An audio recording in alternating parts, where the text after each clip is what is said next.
Everyone, कैसे हैं आप सभी लोग। मैं हूं शिवांगी चौहान, आपकी बायो मेंटोर, और आप सभी का वेलकम करती हूँ इस अमेजिंग से प्लेटफॉर्म फन अकेडमी में। आज हम बात करने वाले हैं एक ऐसे इंपॉर्टेंट टॉपिक के बारे में जो हर एक बच्चे के लिए जानना बहुत इंपॉर्टेंट है। और मैं बता दूं कि ये टॉपिक आपके नए चैप्टर रिप्रोडक्शन का है, जो कि आपकी नई एनसीईआरटी में इंक्लूड किया गया है। और उसी चैप्टर के ऑलरेडी 4 वीडियोस आपको वीडियो सेक्शन में मिल जाएंगे, राइट। तो ये पार्ट 5 है और लास्ट है। आज इसके साथ ये आपका पूरा चैप्टर फिनिश हो जाएगा। इसी के साथ साथ आपको cell chapter, tissue chapter, reproduction chapter, तीनों ही चैप्टर्स मैंने आपको बहुत ही बेहतरीन चंक्स में दिए हैं, 15 to 17 मिनट्स के वीडियो के फॉर्म में दिए हैं, ताकि हर एक बच्चा बैठ के बड़े आराम से बिना बोर हुए एक पूरा चैप्टर कंप्लीट कर सकता है 1 घंटे के अंदर वीडियोस के फॉर्म में। ठीक है, चलिए स्टार्ट करते हैं कॉन्ट्रासेप्शन के साथ। तो फर्स्ट ऑफ ऑल, कॉन्ट्रासेप्शन होता क्या है। तो अब तक हमने पूरे चैप्टर में बात की थी इस बारे में कि किस तरह रिप्रोडक्शन इंपॉर्टेंट है, किस तरह रिप्रोडक्शन की वजह से एक छोटी सी नई लाइफ बनती है, राइट। पर हम बात करने वाले हैं उसका जस्ट उल्टा, कॉन्ट्रासेप्शन, कॉन्ट्रेरी, एकदम उल्टा। यानी कि अगर बच्चा नहीं चाहिए, फिर रिप्रोडक्शन से अगर बच्चा नहीं चाहिए, यानी कि अगर कोई ऐसा कपल है जो अभी रेडी फील नहीं कर रहा because of some family planning, financial issues, medical issues, कुछ भी ABCD-Z रीजन हो सकता है कि एक कपल ये चाहे कि उन्हें अभी बच्चा नहीं चाहिए। तो ऐसे केस में how they can avoid pregnancy, how they can avoid fertilisation, how they can avoid a baby, है ना। इस टेक्निक को हम पढ़ने वाले हैं कॉन्ट्रासेप्शन में। इससे पहले मैं कॉन्ट्रासेप्शन स्टार्ट करूं, एक और बहुत ही इंपॉर्टेंट चीज है जो मुझे आपको बतानी है, that is about sexually transmitted infections या diseases. STD sexually transmitted diseases या STI सेक्सुअली ट्रांसमिटेड इन्फेक्शंस। बात एक ही हो गई, डिसीजेस फैलती हैं अगर सेक्सुअल इंटीमेसी से, तो वो सेक्सुअल ट्रांसमिटेड इन्फेक्शंस के अंदर आता है। अगर कोई बीमारी, कोई डिसीज फैल रही है, तो वो डिसीजेस के अंदर आता है। ठीक है, होता क्या है इसका मतलब, तो ये कुछ ऐसे इन्फेक्शंस हैं, कुछ ऐसी डिसीजेस हैं जो सेक्सुअल कांटेक्ट की वजह से फैलती हैं। 2 पार्टनर जब सेक्सुअली इंटीमेट होते हैं, तो उस वजह से जो रिस्पॉन्सिबल पैथोजन है, कोई भी वायरस, एनी बैक्टीरिया, जो एक पार्टनर से दूसरे पार्टनर में जा रहा है एंड एज रिजल्ट बीमारी फैला रहा है। ठीक है, तो ऐसी चीजों को बोलते हैं, ऐसी बीमारियां, ऐसी इन्फेक्शंस को बोलते हैं STIs या STDs। अब एग्जांपल क्या क्या हो सकते हैं, तो gonorrhoea, syphilis, herpes, genital warts and HIV/AIDS, ये कॉमन आपके STDs, STIs हैं जो फैलते हैं because of this thing. Now the thing is कि मैंने पहले क्यों डिस्कस कराया, क्योंकि अभी हमें मालूम चला 2 चीजें। पहला कि कॉन्ट्रासेप्शन क्या होता है, कि अगर मान लो किसी कपल को बच्चा नहीं चाहिए तो वो क्या टेक्निक्स, क्या डिवाइसेस यूज कर सकते हैं। और दूसरा, कुछ ऐसी बीमारियां जो सेक्सुअल इंटीमेसी से फैल सकती हैं, इनको कैसे रोक सकते हैं। तो हमारे सामने भी 2 चीजें हैं, बच्चा कैसे रोकना है या बीमारी फैलने से कैसे रोकना है। तो इन दोनों चीजों का सॉल्यूशन जो है मैं अब आपको बताने वाली हूँ। तो we'll start with this contraception now. क्या डेफिनेशन हो सकती है, ऑल दोज मेथड्स या techniques which are used to prevent pregnancy. Pregnancy से बचाने वाले वो सारे तरीके, वो सारे मेथड्स, वो सारी चीजें कॉन्ट्रासेप्शन के अंदर आती है।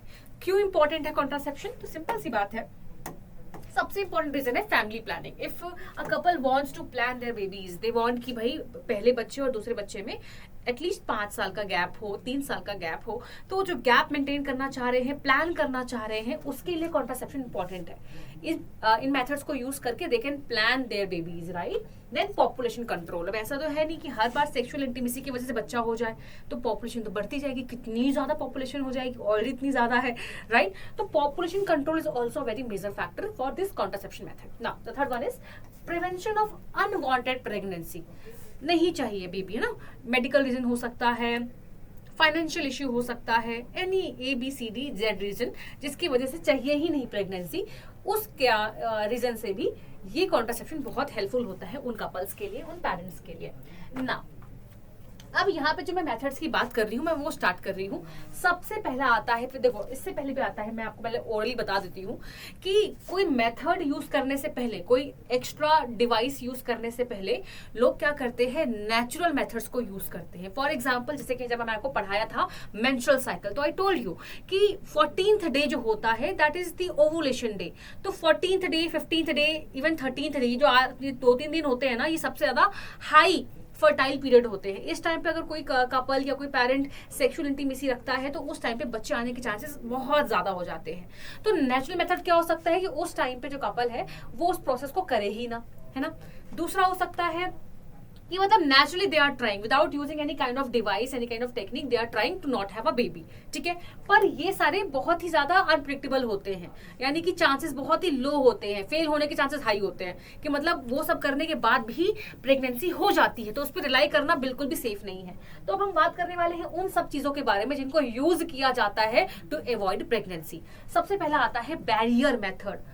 बैरियर का मतलब क्या होता है? एक रुकावट पैदा करना, एक ऐसा बीच में ऑब्स्टेकल लगा देना जिसकी वजह से ट्रांसफर ही ना हो, मेल का फ्लूइड फीमेल में जाए ही ना। अब खुद सोचो, अगर सीमेन स्पर्म्स ट्रेवल ही ना करे फीमेल तक, बीच में ऐसी कोई रुकावट डाल दिया जाए जिससे कि मेल का जो सीमेन है, जो मेल के गेमीट्स है, जो मेल का स्पर्म्स है, वो फीमेल ट्रैक में जा ही ना पाए, बस प्रेगनेंसी रुक जाएगी। तो इस चीज को बोलते हैं बैरियर मेथड। सबसे बेस्ट एग्जांपल आता है कॉन्डम्स एंड वेजाइनल कवर्स भी होते हैं, पर ये लेस यूज्ड होते हैं। जो मोस्टली कॉमन चीज है, तो सबसे कॉमन मेथड है वो कॉन्डम्स होते हैं अक्रॉस एनी कैटेगरी। अभी हम बात कर रहे हैं बैरियर मेथड की, बट अगर मैं सारे भी इंक्लूड कर दूं तो सबसे कॉमनली यूज्ड कॉन्डम्स होते हैं जो कि प्रेगनेंसी प्रिवेंट करते हैं। फंक्शन क्या होता है कि ये एक ऐसा बैरियर क्रिएट कर देते हैं। बेसिकली कॉन्डम्स एक ऐसा लेटेक्स से बना हुआ कवरिंग होता है जो मेल पेनिस होता है ना, उसके ऊपर उसको कवर कर देते हैं, यानी द मेल एक्सटर्नल जेनिटिलिया जो होता है उसे कवर कर दिया जाता है इस कवरिंग से, कॉन्डम्स नाम की कवरिंग से, जिसकी वजह से कि अगर मैन इजैकुलेट भी करता है या मैन अपना जो सीमेन है अगर वो जानने की मतलब वो ट्रांसफर होने की कोशिश भी करेगा, तब भी ये कवरिंग उसको रोक देगा। तो उस कवरिंग के अंदर ही रह जाता है, फीमेल ट्रैक में एंटर करेगा ही नहीं। तो this is the most successful one and most common one, ठीक है। तो ये क्या कर रहा है, स्पर्म्स की जो एंट्री है वो रोक रहा है एंड उसको रोक रहा है एग तक पहुंचने का। एंड यस, इसके अलावा सबसे इंपॉर्टेंट कि जो मैंने आपको यहाँ बताया था इसके बारे में, द डिसीजेस, द इन्फेक्शंस जो फैलते हैं because of this kind of processes, उससे रोकने के लिए barrier method is the only successful method, यानी इसी को यूज करते हैं। These are the only one जो एसटीडीज या एसटीआई को रोक सकते हैं। क्योंकि सिंपल सी बात है, कोई भी वायरस होगा, कोई बैक्टीरिया होगा जो बीमारी को कॉज करने वाला है, वो उसी कॉन्डम, उसी लैटेक्स शीट के अंदर रह जाएगा along with the सीमेन। तो ना सीमेन बाहर जा रहा है उस पैकेट से, उस कवरिंग से, ना ये सारे पैथोजेंस बाहर जा रहे हैं, तो यानी कि बीमारी होने से भी रुक जाएगी। तो this are the most important method जो कि एसटीआई एसटीडी भी प्रिवेंट कर रहे हैं एंड फर्टिलाइजेशन भी प्रिवेंट कर रहे हैं। नेक्स्ट क्या आता है, हार्मोनल मेथड्स। अब हार्मोनल मेथड से आप क्या समझते हो? ऐसे कुछ मेथड जो शायद हार्मोन्स के लेवल के साथ कुछ चेंजेस करेंगे। Yes exactly. तो कुछ ऐसी दवाइयां होती हैं, ऐसी पिल्स होती हैं जिनको यूज करके फीमेल्स क्या करती हैं, अपने बॉडी का जो हार्मोनल लेवल है, जो लेवल्स हैं वो चेंज कर देती हैं। एज अ रिजल्ट ओवुलेशन नहीं होता। हर एक कॉन्ट्रासेप्शन का अपना एक इंपॉर्टेंस है, ध्यान से समझना। हर एक हार्मोनल हर एक मेथड का अपना एक इंपॉर्टेंस है। जैसे कि अभी हमने बैरियर मेथड देखा, तो ये क्या कर रहे हैं, एक ऑब्स्टेकल, एक बैरियर क्रिएट कर रहे हैं for the sperms to reach the eggs. तो इनका काम है just to prevent the meeting of the gametes, egg को स्पर्म से मिलने नहीं दे रहे हैं। तो इनका ये ऑब्जेक्टिव है, इनका ये टारगेट है। इनका क्या टारगेट है, ये ओवुलेशन को रोक रहे हैं। हार्मोन्स के साथ ऐसा कुछ छेड़छाड़ करेंगे ये कि फीमेल्स में एग रिलीज ही नहीं होगा। अब एग ही रिलीज नहीं हो रहा तो फिर स्पर्म्स जाए कोई फायदा ही नहीं है। अगर जाएगा अभी तो उसको एग तो मिलना ही नहीं है। तो इसका टारगेट होता है कि हार्मोन्स को इस प्रकार चेंज कर दो कि एग ही ना रिलीज हो। तो ये होते हैं कुछ कॉमन कॉन्ट्रासेप्टिव पिल्स जो यूजुअली फीमेल्स 21 डेज के लिए लेती हैं। और फीमेल्स ही लेती हैं क्योंकि आप यू नो वेरी वेल कि फीमेल्स में हार्मोन्स का बहुत इंपॉर्टेंट रोल होता है पूरी की पूरी मेंस्ट्रुअल साइकिल को रेगुलेट करने का। अगर वही हार्मोन्स इधर उधर हो जाएंगे तो फिर सब कुछ बिगड़ जाता है, राइट। हालांकि this is not very safe method क्योंकि इसके साइड इफेक्ट बहुत ज्यादा है। अगर कोई फीमेल 21 डेज के लिए ये सप्लीमेंट्स ले रही है तो सोचो उसकी बॉडी में कितने चेंजेस हो गए हैं। एज अ रिजल्ट बहुत टाइम तक मेंस्ट्रुअल साइकिल इरेगुलर हो जाती है। तो साइड इफेक्ट बहुत ज्यादा है, वॉमिटिंग, एब्डोमिनल क्रैम्प्स, काफी कुछ होता है इसमें, ठीक है। तो मेन टारगेट क्या है, ओवुलेशन को रोकना। नेक्स्ट आ जाता है इंट्रायूट्रीन डिवाइसेस। ये थोड़ा सा अलग है, काफी प्रोफेशनल वाला टेक्निक है। ये खुद नहीं किया जा सकता, इसे डॉक्टर करके देता है। क्या होता है कि ये भी फीमेल्स में ही किया जाता है। तो कुछ ऐसे डिवाइसेस इंसर्ट कर दिए जाते हैं यूट्रस के अंदर या फीमेल रिप्रोडक्टिव ट्रैक्ट के अंदर, जिसकी वजह से ये जो इन्वायरमेंट है, फीमेल का जो रिप्रोडक्टिव इन्वायरमेंट है, ये चेंज हो जाता है। तो ये सपोर्ट ही नहीं करता प्रेगनेंसी को। यानी फॉर एग्जांपल सबसे कॉमन है इसमें कॉपर टी। कॉपर टी क्या करता है, लाइक कॉपर टी को क्या किया जाता है, यूट्रस के अंदर इंसर्ट कर दिया जाता है, टी शेप का होता है और कॉपर से बना है, तो कॉपर आयन रिलीज करता है। तो ये कॉपर टी क्या कर रहा है, आयंस रिलीज कर रहा है, कॉपर आयंस रिलीज कर रहा है। एज अ रिजल्ट ये कॉपर आयंस क्या करते हैं, इस यूटिरस का जो इन्वायरमेंट है वो खराब कर देते हैं। खराब मतलब अनसुटेबल फॉर द प्रेगनेंसी, यानी बच्चा अपने आप को यहाँ इम्प्लांट कर ही नहीं पाएगा। मान लो अगर फर्टिलाइजेशन हो भी जा रहा है, स्पर्म्स अंदर आ रहे हैं, फर्टिलाइज भी हो जा रहे हैं, उसके बाद जो बच्चा बनेगा वो यहाँ पे इम्प्लांट नहीं हो पाएगा because of this copper ions, because of this copper T. तो ये इनका काम क्या होता है, इम्प्लांटेशन को रोकना। इनका टारगेट क्या है, इम्प्लांटेशन को ही रोक दो भाई, मुद्दा ही खत्म। बच्चा अगर इम्प्लांट ही नहीं होगा तो प्रेगनेंसी तो होगी ही नहीं। मैंने आपको बता रखा है पिछले लेक्चर्स में कि implantation is the criteria like जिससे कि प्रेगनेंसी कंफर्म हो जाती है कि हाँ प्रेगनेंसी कब हुई है, जब इम्प्लांटेशन हो गया है। यही नहीं होगा तो प्रेगनेंसी तो होगी ही नहीं बेटा। नेक्स्ट आता है आपका लास्ट वन, सर्जिकल मेथड। नाम समझ में आ रहा है, सर्जरी होने वाली है और इसी वजह से ये एक परमानेंट मेथड होता है। परमानेंट मेथड का मतलब क्या होता है, something which can not be reversed. अब तक हमने जो बात की थी ना, सारे रिवर्सिबल मेथड थे। कॉपर टी जो लगाया है ये रिमूव कर देंगे तो कुछ टाइम बाद वापस से जो फीमेल का एनवायरमेंट है वो नॉर्मल हो जाएगा, वापस से सुटेबल हो जाएगा, प्रेफरेबल हो जाएगा for the pregnancy. Same with this, pills को लेना बंद कर दोगे तो विद इन 1-2 मंथ्स वापस साइकिल नॉर्मल हो जाएगी, सब कुछ चीजें वापस से बैक टू नॉर्मल हो जाएंगी। ये भी बेटा जी जब आप प्रोसेस कर रहे हो तभी यूज किया जाता है, उसको हटा दो, वापस सब कुछ नॉर्मल हो गया। पर ये जो है सर्जिकल मेथड ये परमानेंट है। क्यों, क्योंकि सर्जरी करवा दी है। आपने सुना होगा नसबंदी, राइट, तो वही है ये। तो क्या किया जाता है, ये दोनों में हो सकता है, मेल्स में भी हो सकता है और फीमेल्स में भी हो सकता है। मेल्स के केस में क्या करते हैं, जो स्पर्म डक्ट होता है ना, स्पर्म डक्ट याद आ रहा है, वास्ट डिफरेंस, जो स्पर्म्स को कैरी करता है towards the outside of the body of the male, right, उसी स्पर्म में कट लगा देते हैं, एक कट कर देते हैं। अब कट कर देंगे तो जो स्पर्म्स है वो बाहर ही नहीं जा पाएगा, स्पर्म्स के जाने का तो रास्ता है, आपने वही कट कर दिया है, वहीं पे आपने एक रुकावट डाल दी, कट करके रिमेनिंग एंड्स को टाई कर दिया है, तो बीच में गैप आ गया। Now the process can not be completed. Sperms जो आ रहे हैं टेस्टिस से बनके वो बाहर कैसे जाएंगे, रास्ता तो कट हो गया है। तो इसको बोलते हैं वैसेक्टॉमी, क्योंकि आपने वास्ट डिफरेंस कट किया है, स्पर्म डक्ट कट किया है, तो वैसेक्टॉमी कहते हैं। फीमेल्स में इसको ट्यूबेक्टॉमी कहते हैं, क्योंकि यहाँ पे आप फ्लोपियन ट्यूब को कट कर रहे हैं। सेम यहाँ से एक निकला, यहाँ वेट कर रहा है बेचारा, और हमने यहाँ पे कट लगा दिया, यानी चाह कर भी जो स्पर्म्स हैं वो यहाँ तक पहुंच ही नहीं पाएंगे, तो हमने रुकावट डाल दी है।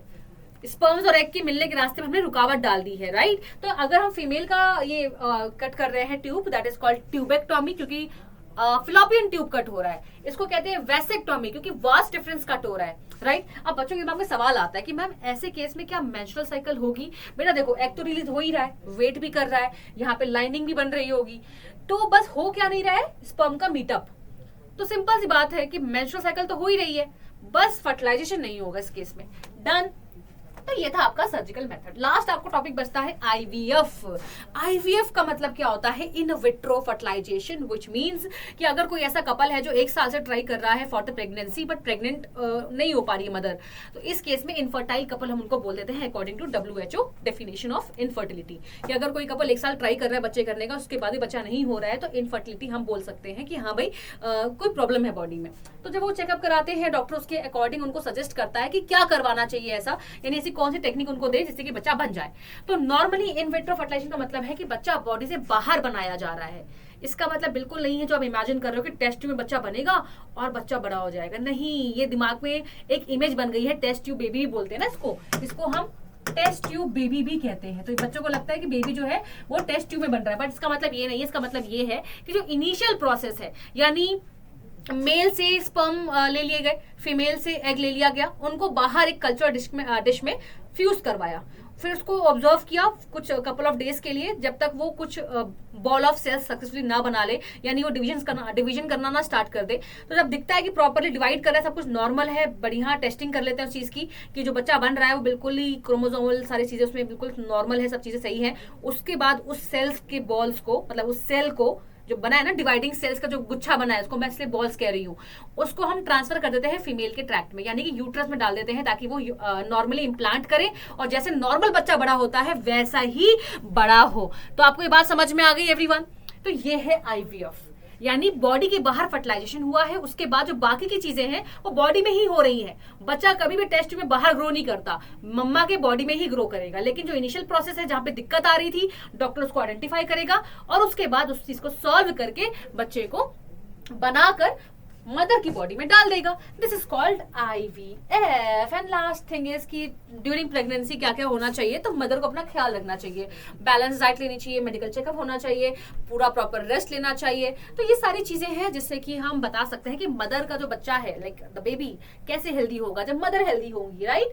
And this was it. तो ये आपका कंप्लीट चैप्टर खत्म हो चुका है, पूरा कंप्लीट हो चुका है आपका रिप्रोडक्शन चैप्टर, जो कि नया चैप्टर है आपकी नई एनसीईआरटी का। आई होप कि आपको ये पूरा वीडियोस जो थे आपने सब देखे हो, कुछ मिस हो गया तो प्लीज कवर कर लेना।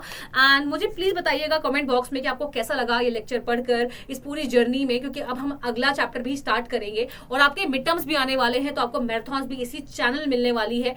कुछ भी डाउट आता है सेल चैप्टर, टिश्यू चैप्टर या इस चैप्टर में कंप्लीट करने के बाद, तो आप मुझे कनेक्ट कर सकते हैं मेरे टेलीग्राम चैनल पे, जिसका नाम है बायोलॉजी बाय शिवांगी। तो आप आराम से वहां लिख सकते हैं कि मैम हमने आपका लेक्चर देखा, हमें ये डाउट है, प्लीज आप मुझे बता दीजिए and I will happy to answer that thing. Okay, तो bye bye, thank you so much, love you all, bye bye.